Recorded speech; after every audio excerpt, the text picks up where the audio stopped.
Miami. Miami, Miami, Miami, Miami, Miami, Miami, Miami, Miami, Miami, Miami, Miami, Miami, Miami. It feels like Miami. Welcome, welcome, welcome to the Heat Beat Podcast. I'm your host, Giancarlo Navas, and with me today, we have the co-host of Pre-Gaming, Kenny Spence. What's up, man? What's going on? I hope I sound good. I didn't really test it, but we on air right now, so if I sound bad, it's too late. You sound fantastic, at least to me, and that's all that matters because I run the show here. Also, coming to you live from 5 Reasons, from 5 on the Floor, established media member, and person who holds people accountable. Our professional screw-up, Alex Toledo. Tropibaby. What's up? What's up? What's up? What's up, Alex? How we doing? Chilling, man. Just a lot of games. A lot of games. We had a watch party. I'm still like recovering from that. Chef Trilly showed up to your watch party. Yeah. I mean, that's a big time, personality to have show up. You know, really gets the people to come out. But yeah, really gets the people going. We talked to Cody Zeller today. That's gonna go up soon tonight and on YouTube. Black Man and Robin. I saw the party say the nickname, but you know what? I don't think you can say it. Yeah, I don't know. I'm repeating. I'm quoting what Jimmy Butler said in the locker room after Saturday. However, Eric Spoelstra does not agree that Cody Zeller should have minutes. And we'll talk about that. We have a lot to get to today, but I want to shout out our sponsor before we get to anything else, Miami Gaming Parties, because you deserve a customized gaming experience. Miami Gaming Parties delivers private, custom video games tournaments for gamers and their lucky guests. And this is truly custom. You can pick the game, the package, premium, or black tie VIP for 8 to 16 people, guys. We have like 8 to 16 people on EP. We could throw our own Call of Duty or I don't know what kids play nowadays. I play fighting games. I don't know what kids play, but whatever the kids play. Then they bring it all, man, from PS5s to trophies for the winners. You can play at home or at a venue of your choosing with free on-site consultation. And I've met the fine people, Colin and his team that run this. They're very, very good, and they're very easy to talk to. Highly recommend. And it's perfect for birthday parties, bachelor parties, anniversaries, corporate events, and anything you want, really. I mean, it's flexible. So check out MiamiGamingParties.com for more information. You can find them on Twitter at Gaming Parties or on Instagram at Miami_Gaming_Parties or search Miami Gaming Parties on Facebook. So check this out. Ryan Spravero is right. We called that a LAN party once upon a time. Listen, Ryan, us millennials, we're getting aged out. Kids don't know what that's like. They don't know the joy of getting together with your friends and playing a video game because they all do it online. Alex, you're nodding your head. Yeah, it was a big deal back then, especially like for me who was big time into Pokemon as a kid, being able to trade certain Pokemon and, wanting to battle with friends. Like you had to like put the link cable and all that. The link cable, baby. Yeah. Okay, I think I used the right term. No, Miami Gaming Parties has evolved. Paul's like Valorant tournament on the go in chat. Absolutely. So hit him up if you want to throw one of those. We appreciate the support by Miami Gaming Parties. Gentlemen, Jimmy's a gamer. Yeah. But not the gamer you think. An on-the-court gamer. And I want to talk today about... Nice transition. Give you credit for that. Absolutely flawless. That was really good. I want to talk about kind of Miami's playoff hunt, right? So Brooklyn lost yesterday. They played Detroit, both of the teams on the second night of a back-to-back. Detroit, a team that is barely constituting an NBA team that it took an otherworldly performance from Jimmy to beat them. And Brooklyn has them tonight coming off a loss. Miami's going to need Brooklyn to lose another game, and Miami's going to have to win out in order to get a 6 seed. So they're going to need some help, and they're going to have to beat Philly, knowing whether or not they play their players, although the last time that happened didn't go so well for Miami. So Miami's in play to get 6 and set up a matchup with Philadelphia, or they could stay in 7, which is probably the more likely scenario, and have a play-in match with probably either Atlanta or Toronto for the lovely chance to play the Boston Celtics. So, gentlemen, I just want to talk about this. And Chad is right. Detroit is up right now at 7. They're up 7 right now. So Detroit is winning against Brooklyn, and we'll update you as Chad. I'm sure Chat will too.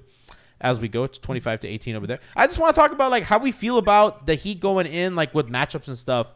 Not a full on preview, but how we feel. Alex, I want to start with you, man. Like, I don't know how they're gonna look against a complete Philly team, considering their defense. The reason I trusted them against the Sixers was because of how they could defend. I'm not so sure that they can still do that, especially with kind of the way that their rotation is shaked out.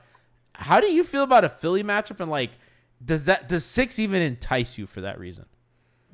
Yeah, I think it's always enticed me, and I'm definitely biased, but I 100% would want that matchup if I'm the Heat. And I think, you can give them a certain benefit of the doubt that they can go back to their defensive first ways. If you kind of mess around with the rotation, get a defensive wing back in the starting lineup as opposed to a Kevin Love or Max Strus. Like, there are ways that I think you can go back to that. We know that what their scheme would look like more or less versus Joel Embiid. Hopefully, more towards what the latter half of the last Heat Sixers playoff series looked like, more than the first, where they were switching everything and he constantly had a bunch of smalls trying to trap him and he was just kind of scoring right over them. It was not an issue at all. Whereas in the second half, it was all about, Bam fronting him one-on-one, trying to make sure Bam didn't get screened off of Embiid, and just keeping that matchup for them too, right? And then the other way that they were able to win on the defensive end, other than the Embiid rules, was PJ Tucker's, I think, really big defense on James Harden. Now I think they'll be okay. I think they have enough guys between Caleb and Jimmy who can guard Harden. I mean, I don't know if Highsmith is going to see playing time. I don't know if Oladipo is going to see playing time based on what we've seen recently. I think Kyle will see a lot of time on him. Maybe, yeah. Yeah, he could probably get switched onto him a little bit too. I'm okay with it. I think they have enough there, but they have to go back to being solid on defense. Like, it's just problematic to try to flip that switch when it feels like this whole post All-Star break, like they've kind of broken down some of those habits that they were building in the first half of the season, and it feels like they've just kind of been, eating shit. So, and I don't know how fast you could just flip that switch if it's just like, now that the season's over and if they were to get into that matchup, things will be fine. But I don't know. That's still the matchup I would prefer. Like, I think you got to prefer that over playing Boston in the first round. Chat split on this because we got some people. We have some people in chat like Ryan Spravera saying I prefer Boston in the first round and beat Harden after that. Then Milwaukee. My thinking is that Boston's smaller than Philly and Milwaukee, so there's less size to deal with. The better. Rip Solo says I don't want Boston. I think we'd win 2 games over Boston this year, supposedly coming off a 7-game series with the Bucks that they are much more healthy this season. And Paul says I'm afraid of Tatum. Not gonna lie. So, a mix of opinions in chat, Kenny. Yeah, but I would say I'll go with the Philly side just because, one, if you go Boston, you have to play the play-in first, and there's not much time for rest between those games. And then you go against, like, I understand the Celtics have kind of slid a little bit, but they're still the Celtics. And so I wouldn't want to deal with that. And then with the Sixers, it's just kind of, I won't say easier to guard, but you understand, like, you can afford to not leave PJ, but not have to really game plan too much for PJ's offense. Whereas the Sixers, they just have a lot more weapons. James Harden, I think, is leading the league in assists still, just carving teams up. And so there's just more stuff you have to worry about with Philadelphia. Well, less stuff, to worry about with Philadelphia than with the Celtics. And so I would much prefer that. That's interesting because, like, I'm not going to lie. I'd be very worried about Toronto in the play-in if I'm Miami. I don't like that matchup for them. They have not looked good. Alex, have they won a game? I think they've won 1 game this year against the Raptors. I should know this. We were talking about this like a week or 2 ago, but we do so many podcasts at this point that I just it all melts together. Information I used to. Oh my God, really? That's exactly what's happening. But content's not real. I'm pretty sure the record was not good versus because Ethan was talking about it versus like combined the Bulls and the Raptors. Like those. Yeah, Chicago they stink. I actually would not be worried against Chicago. Whereas like they're beating the Hawks, like they beat them in the regular season, and we saw what they did in the last playoffs. But the Bulls and the Raptors are ones that they don't have good records against this season. And for Toronto, they just play a very physical style of basketball that, just if I think you could ask the Sixers, bad shit happens when two teams They're like big that. at every position now that they have a 5 again. Yeah, and Jakob Poeltl's been super good for them. Reg Pereira says Boston's 10-8 in their last 18. That's, I think that they've kind of not. a little I encouraging. think the Sixers are frauds. Like, I'd rather play them. I think they're frauds too, Alex. And I was always on board with I think that's the matchup I want if I'm Miami. I just think that without this defensive identity, I don't feel as confident about that anymore because I think that the reason why I thought that they would do well against Philadelphia was because they have unique tools to defend them. And I think when you discombobulate their offense, they really fall apart on both ends. And I think also they are uniquely gifted at forcing turnovers on Philadelphia, especially Embiid. And I think they were, again, very good helping. Right? You don't think they can do that anymore? I don't know. I have questions, man. I don't think they're defending at a level. And that starts with Bam, because if it was if Bam was playing awesome on defense still and everyone else was just kind of mid, I might still worried about Bam on defense. I think Bam takes that stuff personally. I don't think there's any way he would eat shit versus Joel Embiid. I think he's a I little. want to see him matched up versus Embiid from the start of a playoff series. I think he's a little worn out that. and banged up, Alex. I think he's a little worn out and banged up. I think the hip, for sure. The hip has been bothering him. We know about the knees, Kenny, and kind of that kind of reoccurring health problem with him. I know he hasn't talked about that this season, but it's always kind of something on the back of my mind. And he's played a lot this season. I don't know how many games he's played, but it feels like a ton. So I'm a little, Kenny, I'm a little worried about that. Yeah, for sure. But I think I'm more on Alex's side. I think if he gets the Embiid matchup, I don't think he's going to let too much of that. He's going to power through it and kind of do what he has to do. And to be honest, he's 73 games, by the way, this season, which is pretty remarkable in this day and age. Yeah, this day and age, and this season, this Heat team hasn't had guys available for most of the season, so that's impressive. But they have lately, though, and lately they haven't looked good on defense, which is my concern. But I think, I honestly, because I can't even say just Bam, because Caleb's been inconsistent on that end too, and that's also concerning.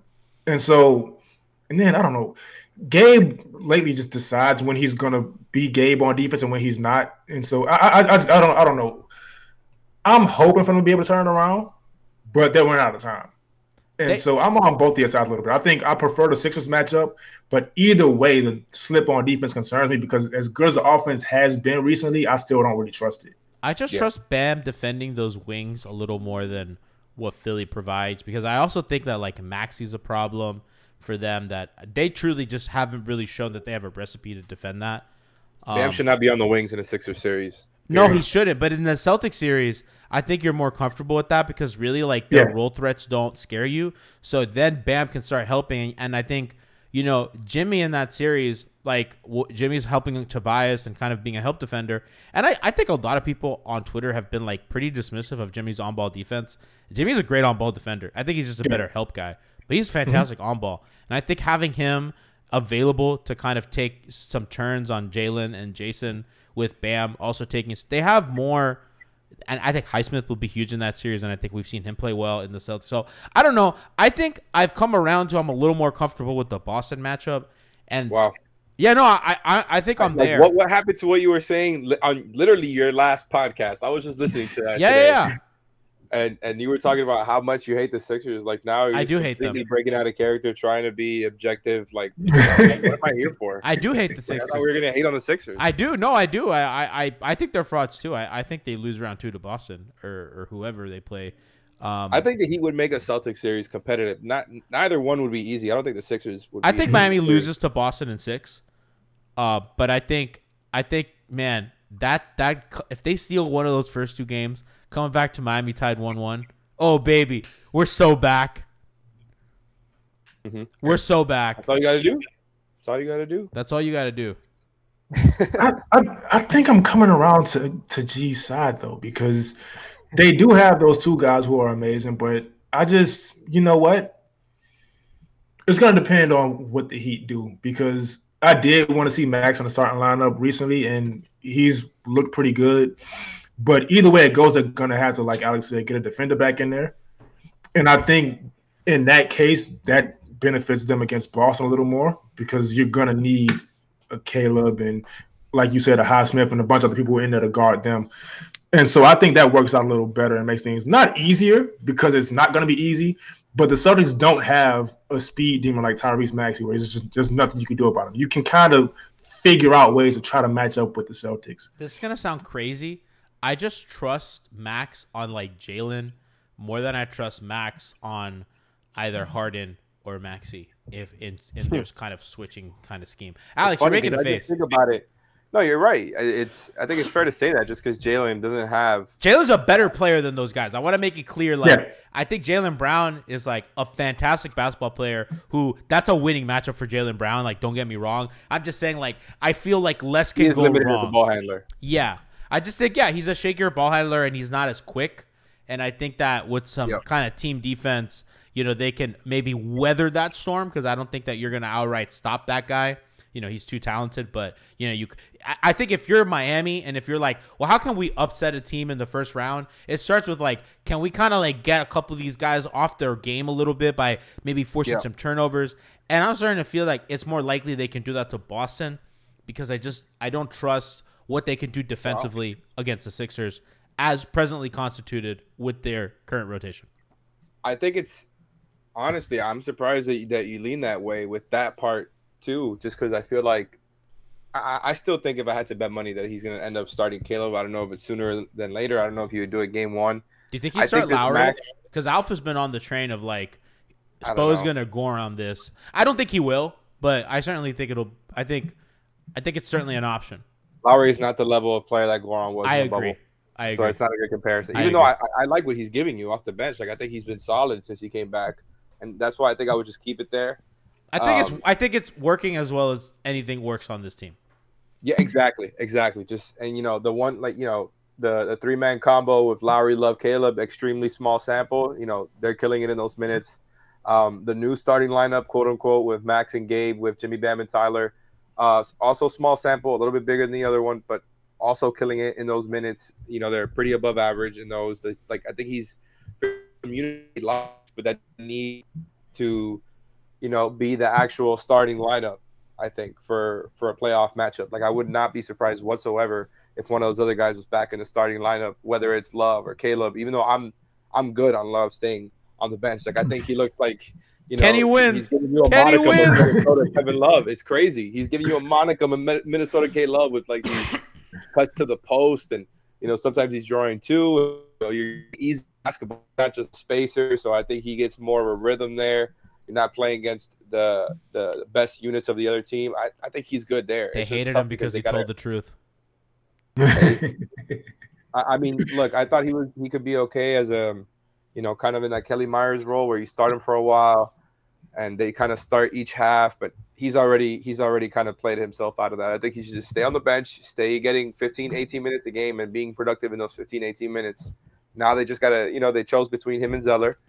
And we're at where we're at. I got tired of seeing them try to show and recover for two different guys in the starting lineup. It's just so much effort. Like, I completely understand why Spo did it. I'm not, like, trashing him for that. It's just so they had to see how it looked.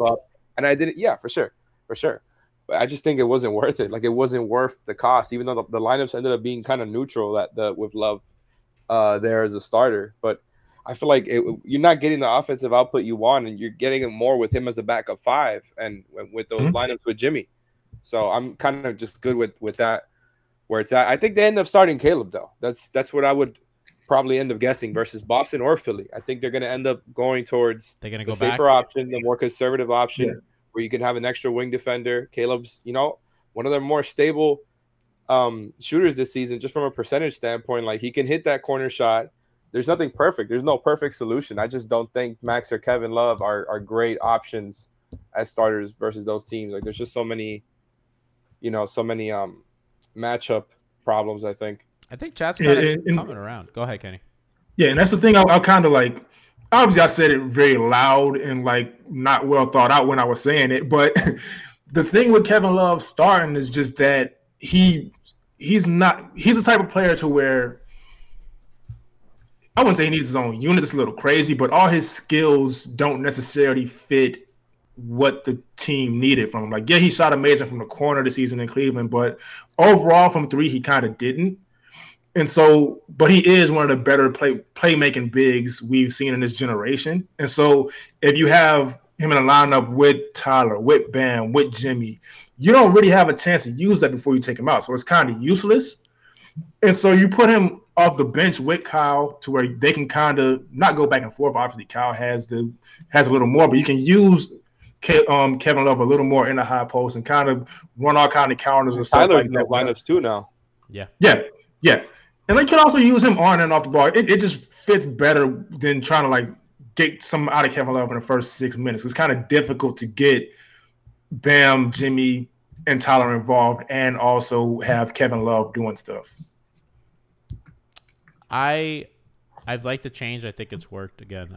I'm with Alex. I get why they tried it, and I think in theory it made sense to kind of help their offense. I think Kevin just wasn't playing well and for everything that Kenny said, so I'm kind of in on that. I think, as Alex also said, they compromised their defense a bunch. I think they were really overhelping out of necessity because, and I've talked about this before. Like, I don't think Tyler has an effort problem. I think he just has a size problem. And I think they've shown you that they can survive those size deficiencies, with the right defenders on the floor and what he provides to you on offense and as a ball handler, I think kind of justifies like all his playing time, especially late. But I think with him and Kevin together, it kind of made it tough because now you have a small guy and just a guy who gets picked on. And when they get put in actions together, now, one guy has to come help and then they're at, behind the 8 ball early. Mm-hmm. So I think that it's – and listen, Justin Rowan came on the pod and is like, I wouldn't play them together if I were you. He also said he wouldn't play Kevin as a center either, which has been kind of good, although I like Zeller more. So we'll see where that happens. Alex, you talked to Cody today. How is the vibe? Do you think he's gonna play more? I mean, look, there's nothing from the interview that told me that Cody Zeller is gonna play more. Like, we didn't necessarily. I didn't ask him, hey, what do you think about you not playing last night after having such a great game versus the. Well, that's your job, holding people accountable. I thought that's what this was about. Come on, man. We were trying to keep the vibes good, not just make him, force him into a rough place where he has to what is he gonna say? Where does he rank among your favorite backup centers? What's he gonna say? I have to be a professional and supposing to play me when he thinks he's gonna play. You could have gotten news. You could have been like, this fucking guy gave Kevin Love minutes. But there's good tidbits in there about nicknames, history with Oladipo. He gave us. They play college together. And they're riding the bench together. He gave us a great prank story. Like, there was a lot of good stuff, man. I really enjoyed the interview. I hope he comes back next season. It looks like Yurt might throw a small mutiny. He said he wants to come back. If you want to talk about news. Yeah, he said he wants to come back. Oh, that's breaking news, baby. There's your news. We haven't even dropped the episode yet, so there's your news. Breaking news. Cody Zeller wants to come back. Heat life for Cody Zeller. Heat life for Cody Zeller. Yes, we did. The backup center we deserve. Not the one we wanted. Apparently Joe Harris is cooking Detroit. So okay, well that was short lived.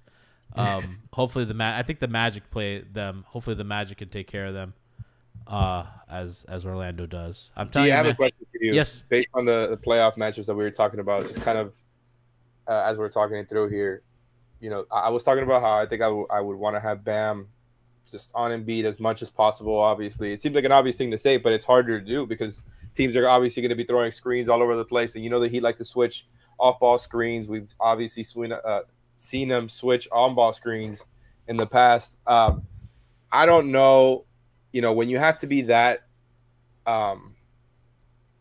you can't move from that, right? You have to be so focused on keep Bam on Embiid. I think that the more I think about it, it takes away from their defensive versatility, I think, a bit when you're talking about them at their best. I think they'll switch early. I think to start the series, they'll play their base, and they know that they can go single coverage later. And I think you've seen that kind of in the flow of the games. Why? We've already seen how that plays out. I think we've already seen the results. I also think it's pretty demanding for Bam to guard Embiid for a 7-game series because I think Embiid eventually solves that. I think he's too good of an offensive player to be like, well, I But you're can't. fronting with him, so like you're gonna be doing that regardless. There's just so Yeah. much work, and I feel like you're shortening the margin for error. And we're going back into the stuff that's happening with the regular season, where it's like you expect them to show and recover. For example, when they had Love and Hero starting for two guys over and over and over and over again, that feels like something you throw in a playoff matchup where like you want to, specific things that you're looking for, right? Like in a Sixers matchup, if the focus is to keep Bam on Embiid, I don't know, man. Like I think you can easily do that while having Bam front and having other guys help off and kind of executing that matchup that we saw in the second half of the series. I don't know why you got to go through the experiment again. I think their margin for error is smaller. Oh, than I don't last disagree year. with you. I'm just saying what I think Spo will do. I think, and Kenny, I want to get your thoughts on this too. Like, I think they'll use a lot of zone, which has kind of been a bit of a little gimmick trump card that they have. I don't like to call it a gimmick. Their With zone, Bam and Jimmy on the floor? yeah, I think so, and I think their zone with Bam has been really, really good this year. It's been. I'm just surprised you think they'll do that versus Embiid. I just think that they might have to try a lot of stuff because in reality they don't have. Unlike last year, I think the fact that Tucker, having Tucker really kind of gave you an important tool to kind of mix up your defensive coverages.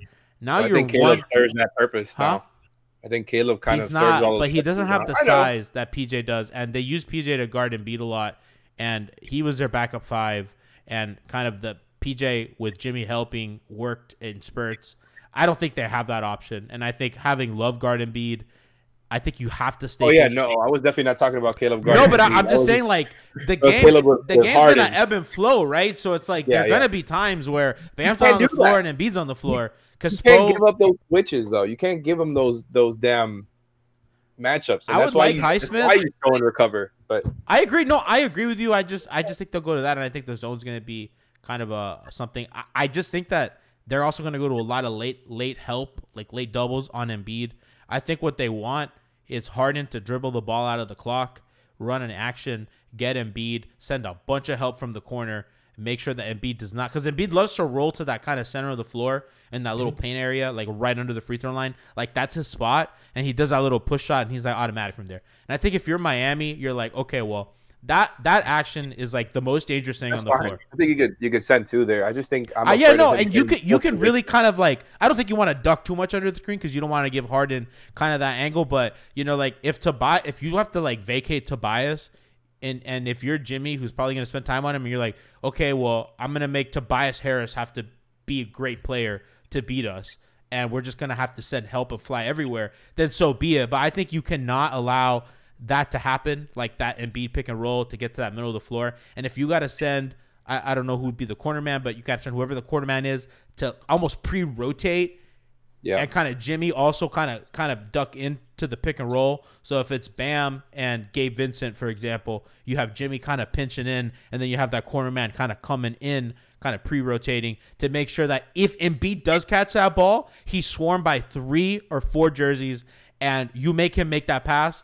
And if they beat you, then so well. Like you don't have the tools to really do more. But Kenny, that's why I'm starting to think like. Sorry, I don't mean to interrupt you, but it's like sure. I feel like Boston doesn't stretch out your defense in that same way that Philly can, just because you're so like intent on making sure Embiid does not get good post position with Smalls on him, and you got to be sharp with all of that. Whereas like with the Boston guys, it's more like they're gonna hunt one of your whoever is your weaker defender on the floor at the time, whether it's Tyler, Max, Love, Duncan, if he gets thrown in there or whatever, like, and you're gonna have to live with it, whether it's by throwing, by shading and helping, or whatever. But it's a little bit more predictable. I think it's not like an Embiid thing where he's just so physically massive and also skilled. Like we know his limitations as a passer, and that's why you do all that aggressive defense stuff, and why I feel good about it. But it's still so hard. Like you got to be on point. You cannot mess up. You cannot have any minutes where Embiid is on the floor, where Bam is not on the floor,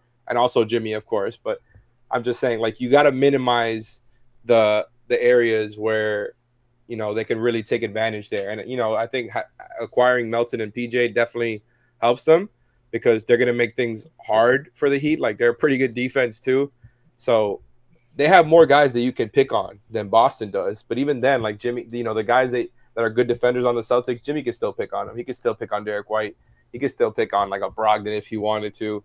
Marcus Smart, we've seen him do it before. And you said something that I thought was interesting. You said that you're not worried about the Celtics role bigs, kind of in terms of, if you switch that and you kind of, if they're going to do that, I don't know, you just live with it. I don't know. Even if Rob Williams is not as good as he was last year, athletically, I don't know. I don't know how I feel about another that. guy who kind of, rolls. I mean, I don't know. I think your focus has to be on the win. Kenny, I just don't think that Miami, I think Alex put it very well. I just don't think Boston stretches them the way Miami does. And I think that in the Philly series, Miami has more upside to like discombobulate the Sixers. But I think they're a little too small. And I think they just don't have enough juice to make what I believe is possible. So, and I don't have an answer to this. I've just like been sitting on the question for a while you're talking about the defensive schemes and stuff. And so I have more of a question than an answer. Mm-hmm. But and I'm thinking it might be too complicated. But should they, let's say, switch 1 through 4, and then when they dump it off to Embiid, then send a late double, or is that too complicated for them? No, I mean they do that a lot already with like. Yeah, I think that's. I think do that's that with Bam fronting Embiid still. Yeah. As aggressive as possible, basically. What they could do is like once the shot clock's at 7, you could switch that.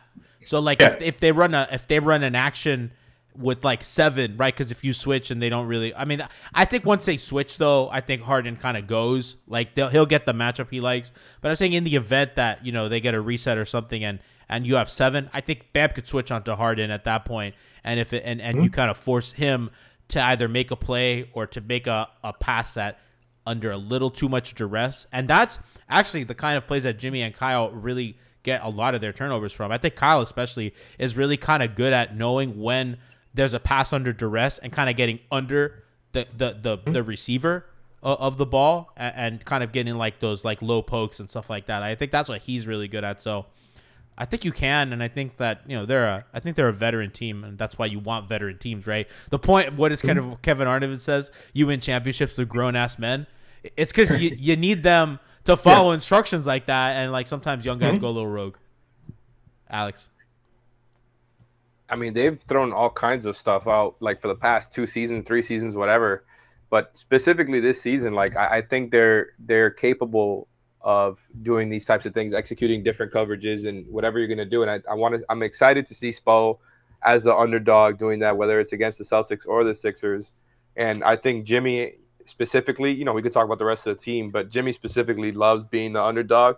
Mm-hmm. And so it would be fun to kind of, watch people be surprised by the Heat making a series versus Boston competitive.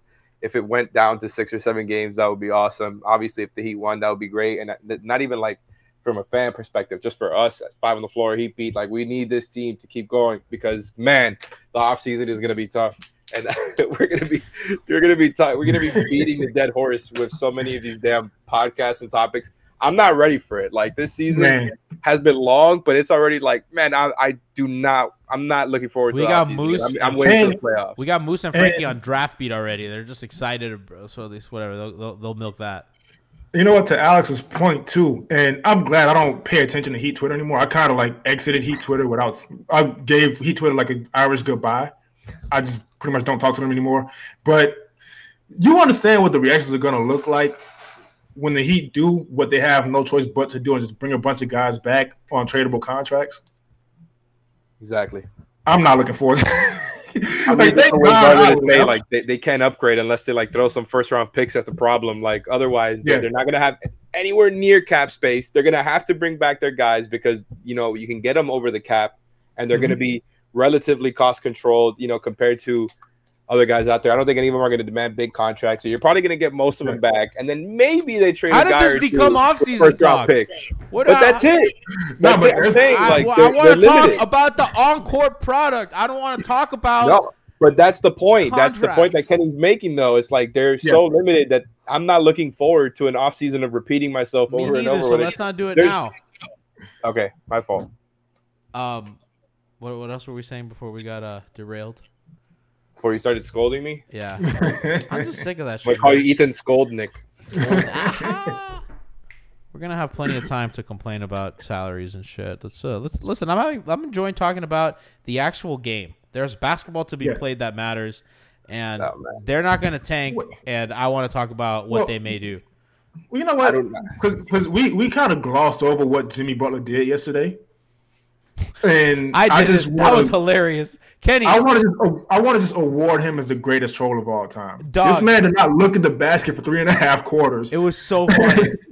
Kenny, I said on the post game yesterday that it felt like, like when you go into work and you just say like, I'm not doing shit today, and then it's like 4:30 rolls around and they're like, hey, did you do this thing? And like nobody else did it, and you just you get into productivity mode.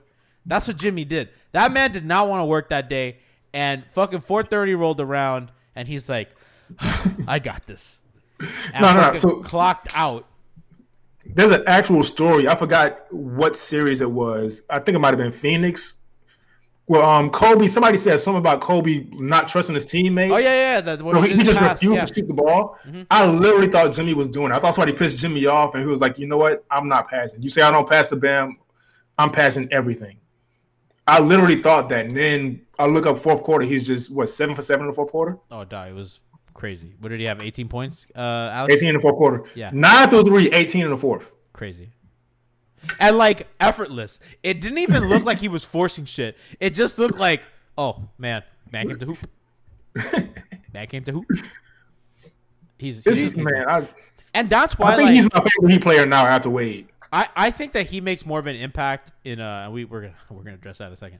I think he just makes more of an impact in a Boston series because I do think that Philadelphia has, I think Embiid presents an issue for him on offense that when Embiid kind of steps up on his jumpers and drives, it does make it difficult for him. I think that is a difficult ask, especially because they don't have the shooters to have a spread floor. I think Boston being a little bit smaller, and I think they have enough tools to work around. They're playing two bigs. Huh? But they're playing two bigs, and then they're kind of big at every position if you look at it. Boston, maybe not. We've seen Jimmy cook them because at the end of the day, like he can. I mentioned that earlier. I'm just saying, like they have size at every position. It's not like they're a small team.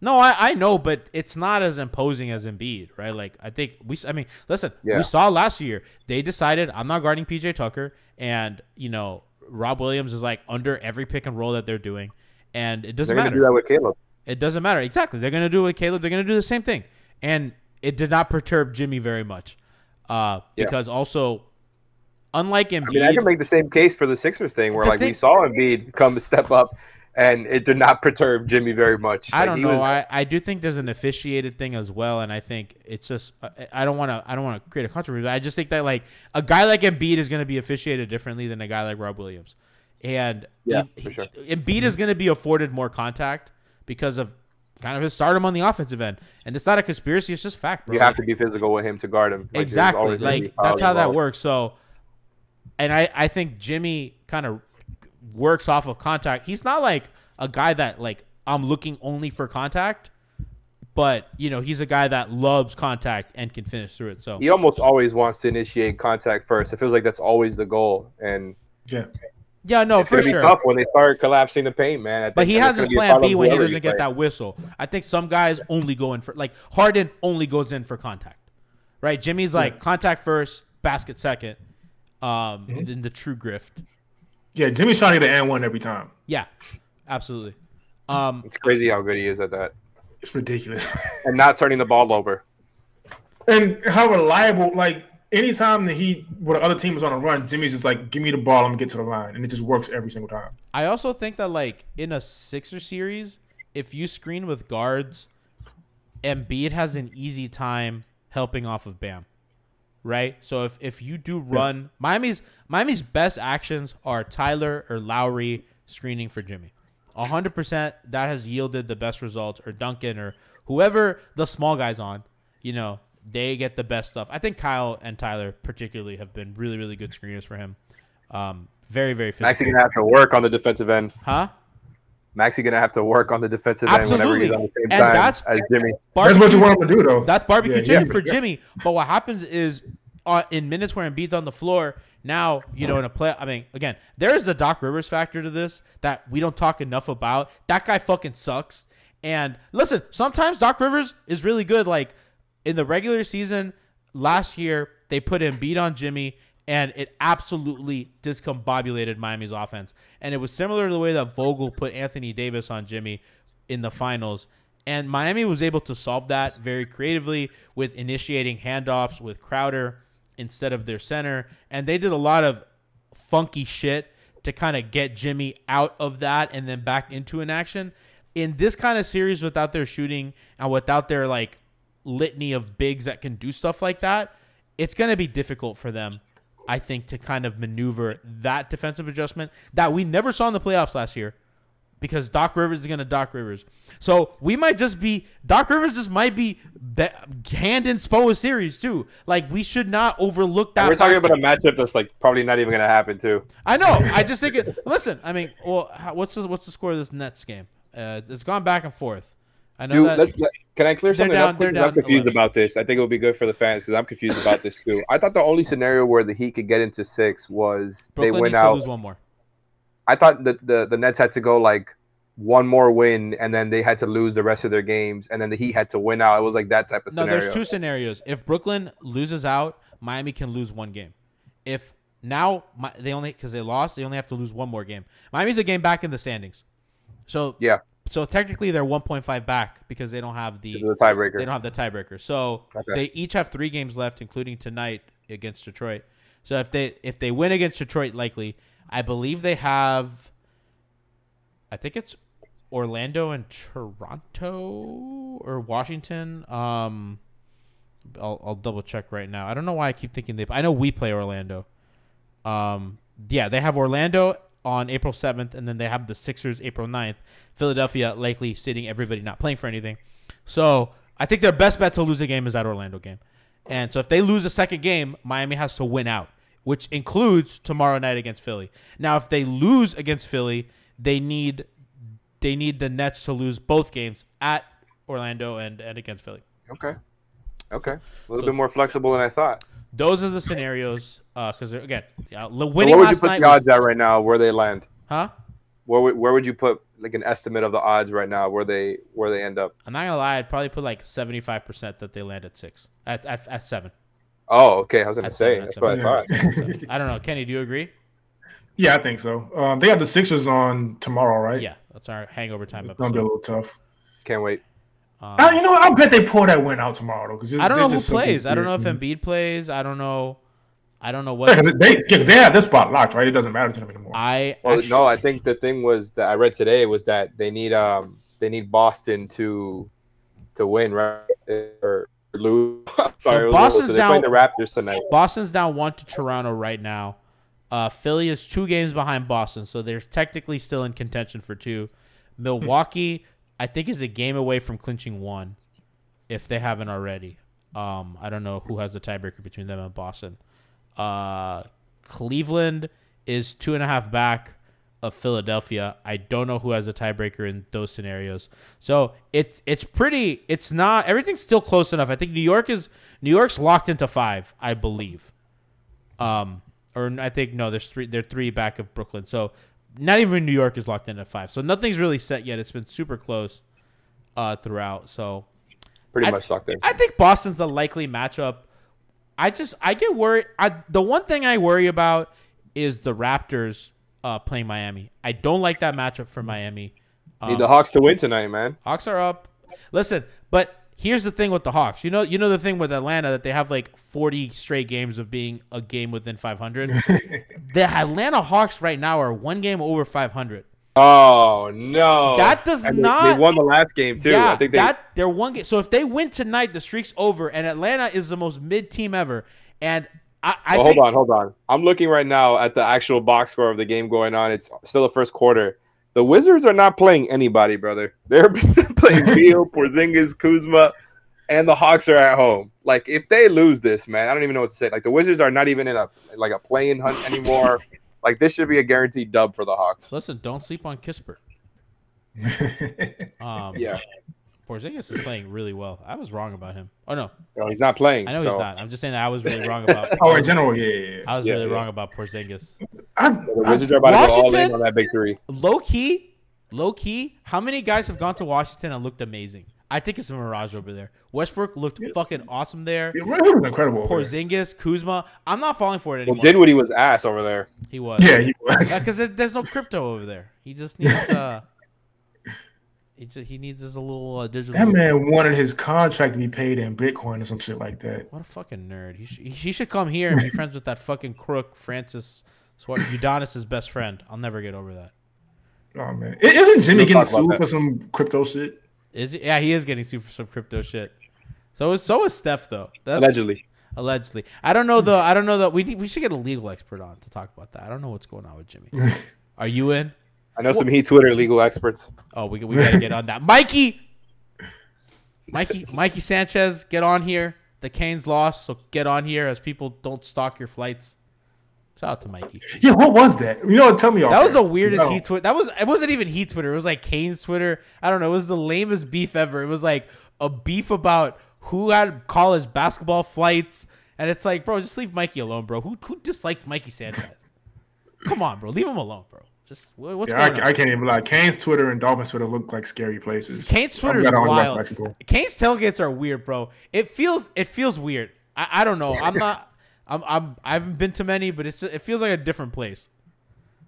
Everybody there's named Armando.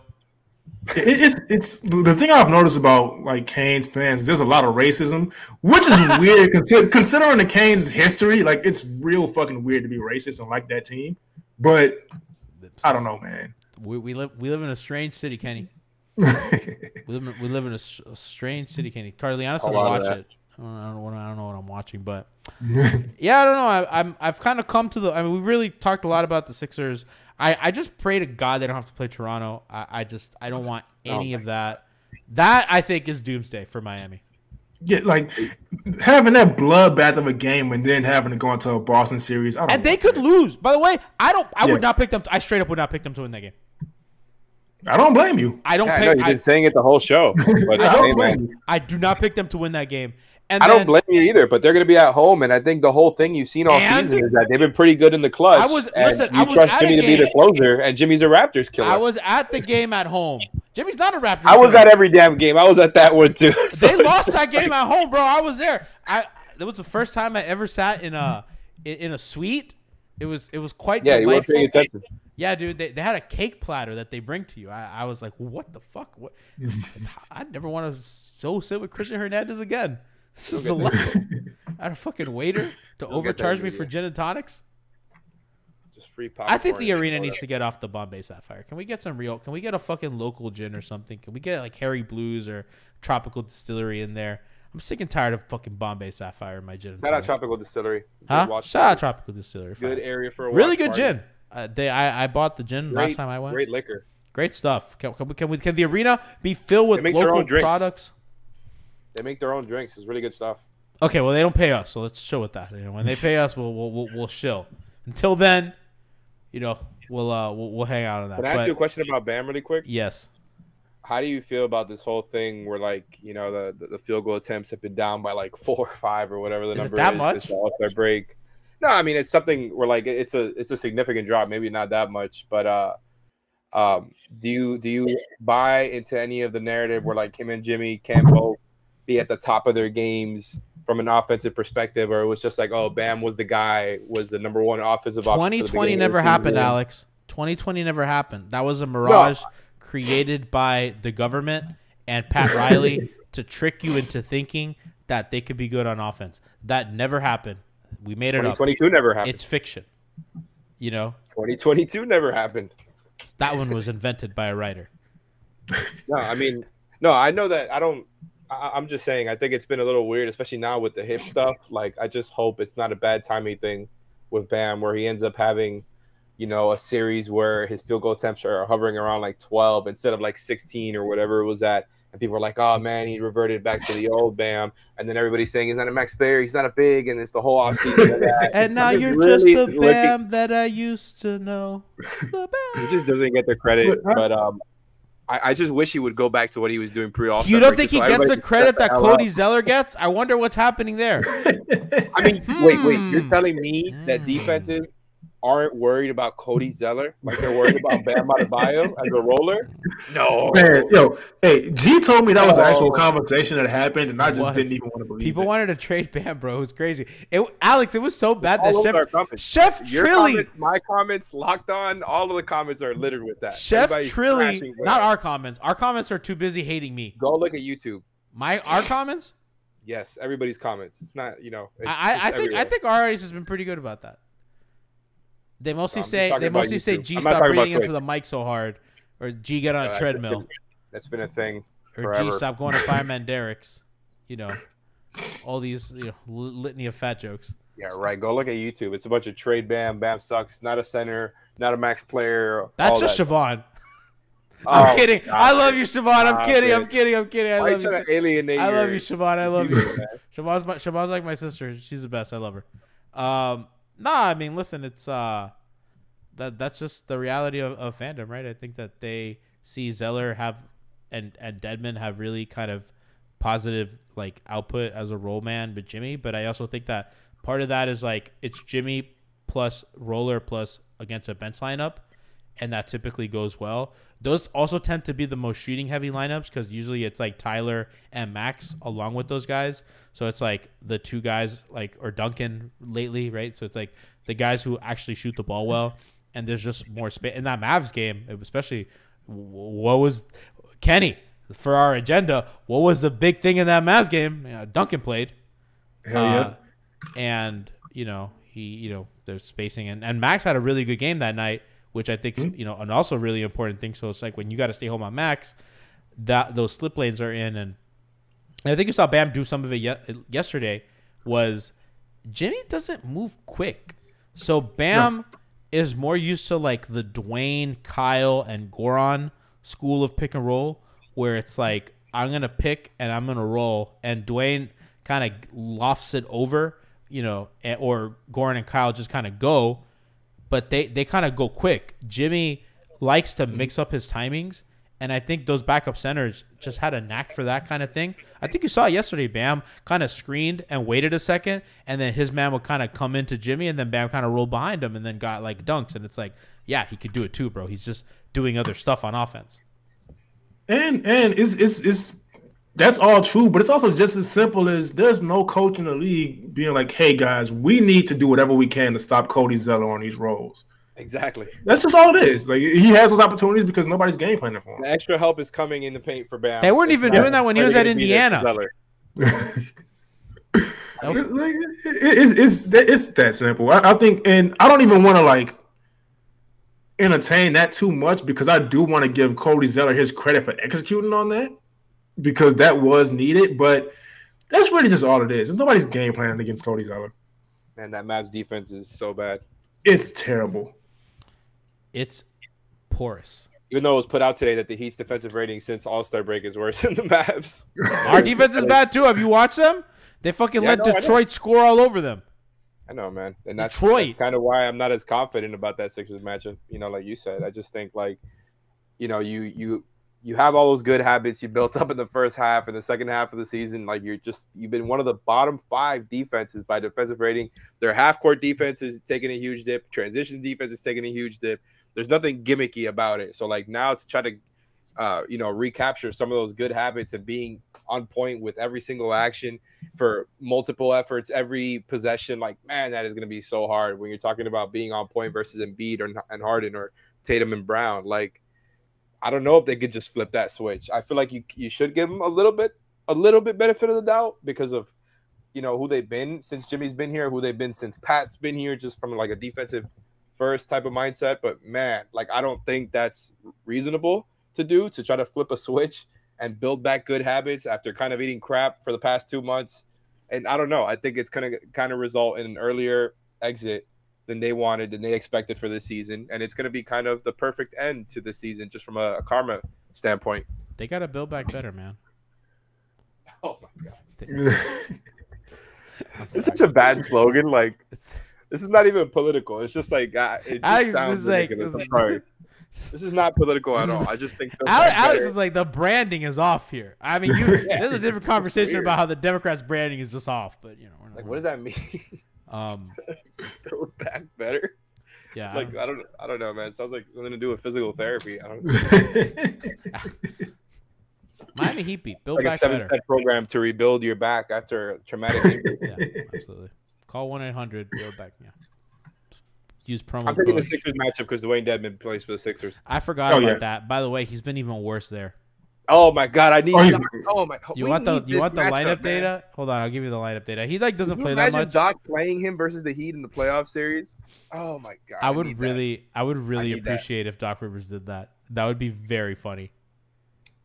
Philly. He's gonna play him over Paul Reed, and basketball Twitter's gonna lose their minds again. Dwayne Dedman in 43 minutes is a minus 35 net rating. How? Dog, he stinks, dude. He's horrible. But it's like at least with the Heat, we could say like, all right, well, he's had the injuries in his back, but the Sixers gave him time to heal. He wasn't playing. I think the first month he was there. And he just comes back and he's still like, that's crazy. That's true. He was not playing. He had time to heal. He's still awful. That dude, like, man. That dude sucks. Man. What a turn. Yeah, he stinks. But man, y'all remember that, I think 2-3 month run when he first got to the Heat? He just looked like the best backup big in the world. Nikias could not stop talking shit to Steve on his pod because Nikias had been banging the table. Can someone get Dwayne Dedman? And Pat Riley listened. I think Zeller looks better now than Dedman ever did. No, no way, no way. Yeah, no, you're I just wrong. think he moves so much better. Bro, do you not remember the first year against the Bucks? That man was the only good player in a playoff game. Fluke. No, that he looked better. No, dude, he was like. I just think Zeller moves better. Maybe that's what I'm trying to say. I had an argument that Dwayne Dedman was like the best backup center in the league at one point. Like, there was a stretch. Yeah, first year, yeah. GOT33 says first year Dedman was a demon. Yeah, first year Dedman was a problem. We gotta do one of those videos. I think he like kind of slip at the end of that year too, or no? No, it was the following year. Yeah, he slipped a little bit. But which they stopped playing him. They played PJ Tucker at the 5. But that's kind of how that goes. So we'll see how this season ends. We went pretty in depth on a series that might not happen, but that's how content creation goes, baby. We just talk about shit in speculation. And that's how the sausage is made out here. Shout out to Miami Gaming Parties for sponsoring us. Shout out to Alex from 5 on the Floor for 5 reasons. Co-host to Ethan Skolnick and this guy they call Greg. And superstar Brady Hawk. I don't know why you would leave him out. Superstar Brady Hawk. The biggest star in Miami. It's not that Sandy guy or that Jazz guy. Do the Panthers have a good player? Is Barkey still there? Yeah, he's still there. Is Barkey still there? Are the Panthers good, Alex?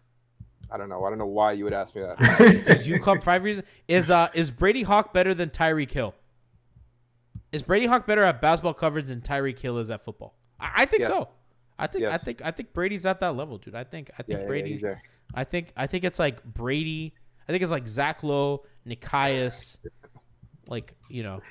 Mike Ryan, Jeremy Taché, and then Brady Hawk. I think Brady has a little bit of growing to do. Shout out to Jeremy Taché, man. What a career for Jeremy. Got to get Jeremy back on the program. Friend of the show, Christian and I were at a Heat Knicks game, and Jeremy just sat. Jeremy was schmoozing with all Heat employees, during a timeout. Then sat at the little table, right next to where the dancers and the mascot comes out. And Christian and I were just yelling at the top of our lungs, Jeremy! All those Knick fans in the stands because it was pure fucking Knick fans. Hardest working man in the industry, or one of them. Turned around, looked at us, smiled, and pointed. Huh? Oh, my bad. They have him doing everything, man. Valley has him, on TV. They've got him doing the courtside reporting, the podcast. I mean, he's always he does editing stuff on a computer, he does behind the scenes stuff. They have him doing everything.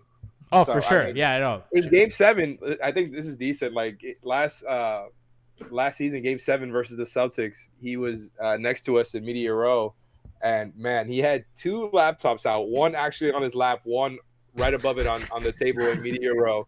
Had headphones on with one, he had the headset placed where it was on only one ear, you know what I mean? trying to pay attention to the game while also whatever he was editing on his 2 computers while also paying attention to the game. Like, incredible. He was completely disheveled, which is like the one time I ever saw him like that, because he's always so like well put together. You know what I mean? Jeremy 100% nice guy. has a facial routine. Like, he has a skincare routine every morning. Like, he does the Rolly thing. Right? 100%. I gotta get Jeremy on just to ask him these questions. Jeremy, do you have a skincare routine? Yeah, the Deuces don't have that, by the way. The Deuces, they're screw the Deuces. Dos Minutos was hacked by some sort of crypto account, which has been very funny. So if you go, I don't even think that at Dos Minutos exists anymore, does it? Didn't they change it? Fuck the Deuces. Yeah. But yeah, 5 Reasons started working together again just so we could step on the throats of our competition. I don't know if this is too inside, but whoever listens to the pod will find this funny. This is our friendship with Dos, who's been on the pod a lot. After Dos got hacked, Leif asked, "What happened?" And Dos said, "This is what happens in America when you get too powerful." It's just like one of the funniest fucking things. He's hilarious. I love that guy. But check out 5 Reasons and all the offerings they have there. Alex co-hosts with, again, Superstar Brady Hawk, Leif, and Ethan, if you love Leif. Cody Zeller episode dropping tonight. Cody Zeller episode dropping tonight as they asked lots of fun stuff. Alex was kind of giving me the rundown. You guys don't want to miss that one. A lot of really funny things you guys are going to catch, and Alex already broke some news here on that. Make sure to check out Hangover Time tomorrow. Listen, big show against the Sixers. You don't want to miss out. You know, Alpha kind of already let the cat out of the bag that, you know, this may be the last season for Hangover Time. So make sure that you cherish each and every episode as this, you know, this could be the last dance. So tune into that. What Brass and Alf got cooking with the crew for Heat Sixers. You know, garbage franchise. I fucking hate them. And yeah, we'll keep you covered on our road to the play-in / playoffs. Brooklyn is currently losing or winning, I believe, by a lot of points. They're up 74-57. So that dream's dead. That's all on the Orlando Magic, as it always is. And we'll see you guys tomorrow for the pregame show. Pre-gaming. Kenny, are you on tomorrow? If the game starts at 7:30 Eastern, yeah. Yes, if it does. Before that, no. Saucy takes Lou, maybe me, maybe Frankie, and Kenny. So wow, 2 of Hialeah's own. Some combination of that will be on the show, and then Hangover Time after that. So we love you guys, and we'll see you then. Mm-hmm.